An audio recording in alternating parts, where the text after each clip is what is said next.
আল্লাহ রাব্বুল আলামিন সাহাবায়ে কেরাম রিদওয়ানুল্লাহি তাআলা আলাইহিম আজমাইনদের পরিচয় তুলে ধরেছেন। মুহাম্মাদুর রাসূলুল্লাহ, মুহাম্মদ আল্লাহর রাসূল, ওয়াল্লাযীনা মাআহু, মুহাম্মদের সাথী সঙ্গীরা যারা মুহাম্মদের সাথে আছে তাদের পরিচয় কি?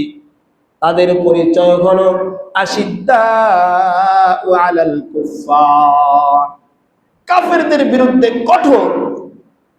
কাফেরদের বিরুদ্ধে কোন রকমের নমনীয়তা নাই, কোন রকমের ছাড় নাই, কোন রকমের আপোষ নাই, কঠোর। আর যে কাফেরদের বিরুদ্ধে যত কঠোর হবে তার ঈমান তত মজবুত হবে। মুহাদ্দিসিন کرام, মুফাসসিরিন کرام, শ্রেষ্ঠ উলামায়ে কেরামগণ বলেছেন, মানুষের অন্তরে 5 ভাবে রোগ আক্রান্ত হয়। 1 নাম্বার রোগ, মানুষ যেই রোগে রোগাক্রান্ত হয় এটা হলো হককে না মানা, হককে অস্বীকার করা, হক থেকে বিচ্যুত হওয়া। তার কাছে হক এসেছে, সত্য এসেছে, কোরআন সুন্নাহর নির্মল সত্য কথাগুলো তার সামনে এসেছে, কিন্তু সে মানে না। এই হককে অস্বীকার করা 1 নম্বর। আর মানুষ হককে অস্বীকার করার 7টা কারণ উল্লেখ করেছেন উলামায়ে কেরাম। মানুষ কেন হক অস্বীকার করে, হক মানতে চায় না কেন? 1 নম্বর কারণ হলো অহংকার, আত্মম্ভরিতা, দাম্ভিকতা। এই জন্যই কথা আছে না, অহংকার পতনের মূল। আল্লাহ রাব্বুল আলামিন কোরআনের এক আয়াতে বলেন, وَإِذْ قُلْنَا لِلْمَلَائِكَةِ اسْجُدُوا لِآدَمَ فَسَجَدُوا إِلَّا إِبْلِيسَ أَبَى وَاسْتَكْبَرَ وَكَانَ مِنَ الْكَافِرِينَ।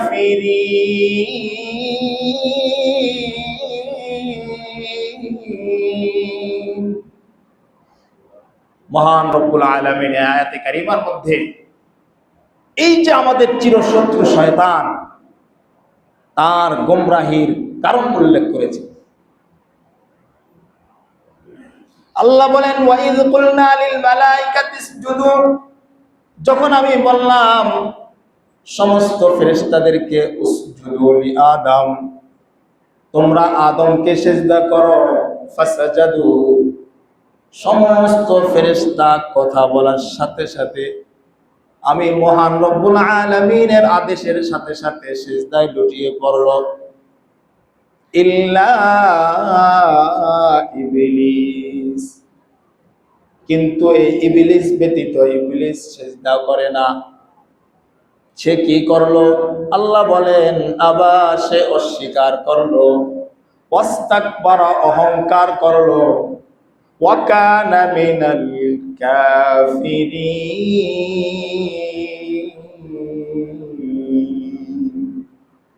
সে তো কাফেরদের দলভুক্ত হয়ে গেল, সে কাফেরদের অন্তর্ভুক্ত ছিল। এই যে হক মানুষ না মানার প্রথম কারণ হলো কি? অহংকার। না, আমি যেটা বুঝছি এটাই, আমি যেটা জানি এটাই। এরকম আত্মম্ভরিতা, দাম্ভিকতা, এটা মানুষকে কঠিন বিপদের সম্মুখীন করে।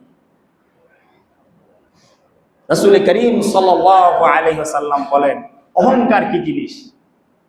হাদিসের মধ্যে রাসূল করিম সাল্লাল্লাহু আলাইহি ওয়াসাল্লাম বলেন যে অহংকার হলো আল কিবরু মাতারুল হক্কি, আল কিবরু বাতারুল হক্কি ওয়া গামতুন নাস।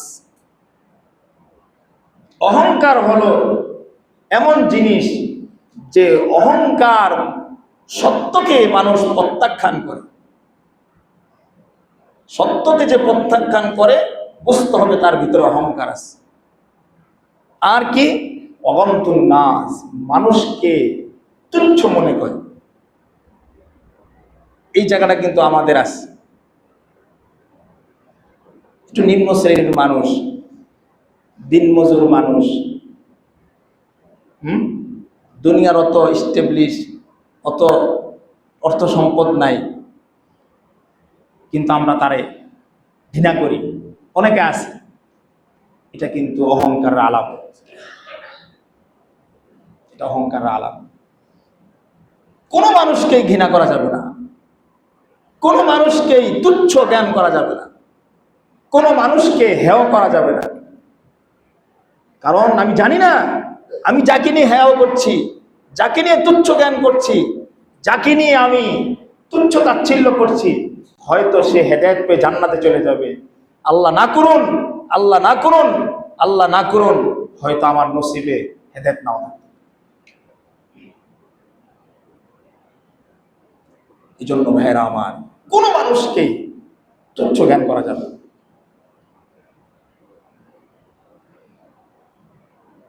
সবাই আল্লাহর সৃষ্টি, আল্লাহ কাকে ক্ষমা করে দেয় বলা যায় না।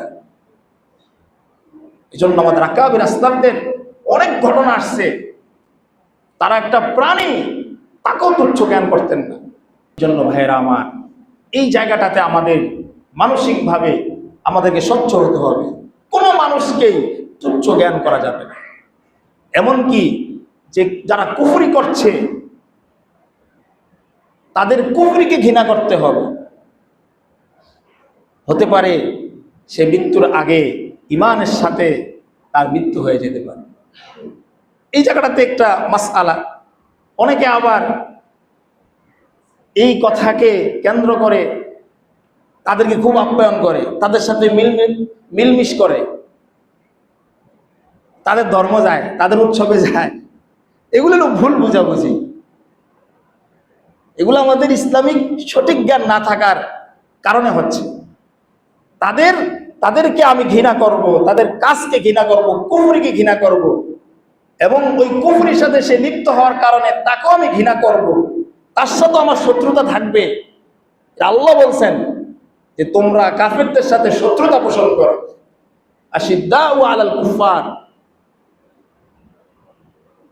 মুহাম্মাদুর রাসূলুল্লাহ ওয়াল্লাযীনা মাআহু আশিদ্দাউ আলাল কুফার রুহামাউ বাইনাহুম তারাহুম রুকআন সুজ্জাদা ইয়াবতাগুনা ফাদলাম মিনাল্লাহি ওয়া রিদওয়ানা। আল্লাহ রাব্বুল আলামিন সাহাবায়ে কেরাম রিদওয়ানুল্লাহি তাআলা আলাইহিম আজমাইনদের পরিচয় তুলে ধরেছেন। মুহাম্মাদুর রাসূলুল্লাহ, মুহাম্মদ আল্লাহর রাসূল, ওয়াল্লাযীনা মাআহু, মুহাম্মদের সাথী সঙ্গীরা যারা মুহাম্মদের সাথে আছে তাদের পরিচয় কি? তাদের পরিচয় হলো আশিদ্দাউ আলাল কুফার, কাফেরদের বিরুদ্ধে কঠোর, কাফেরদের বিরুদ্ধে কোন রকমের নমনীয়তা নাই, কোন রকমের ছাড় নাই, কোন রকমের আপোষ নাই, কঠোর। আর যে কাফেরদের বিরুদ্ধে যত কঠোর হবে তার ঈমান তত মজবুত হবে।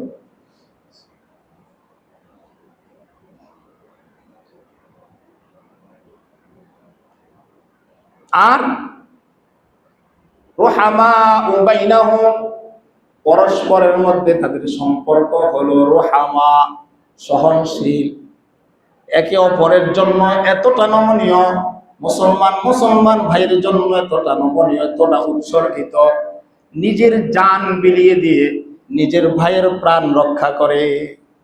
সুবহানাল্লাহ, এতটা ইথার আরেকজনের জন্য, মুসলমান ভাইয়ের জন্য। এই জন্য কাফেরদের বিরুদ্ধে কঠোর হইতে হবে। এখানে বিষয়টা হলো এই জ্ঞান না করা যে আল্লাহ আমাকে হেদায়েত দিয়েছে, আমি শ্রেষ্ঠ, আর সে কুফরের মধ্যে আছে, সে হয়তো ঘৃণা, নিকৃষ্ট, এটা লালন না করা। বাকি এই জায়গাটাতে তার কুফরি, তার সে কুফরির মধ্যে আছে, আল্লাহ আমাকে হেদায়েত দিয়েছেন, আমি সন্তুষ্ট থাকা, আল্লাহর উপর নিয়ামতের ইজহার হিসাবে আল্লাহর কাছে বলা আলহামদুলিল্লাহ আল্লাহ আপনি দিয়েছেন, এই নিয়ামতটা যেন আপনি চিরস্থায়ী রাখেন। এই জন্য ভাইরা আমার, 1 নম্বর অহংকার। আমি ধারাবাহিকভাবে আলোচনা করবো ইনশাআল্লাহ।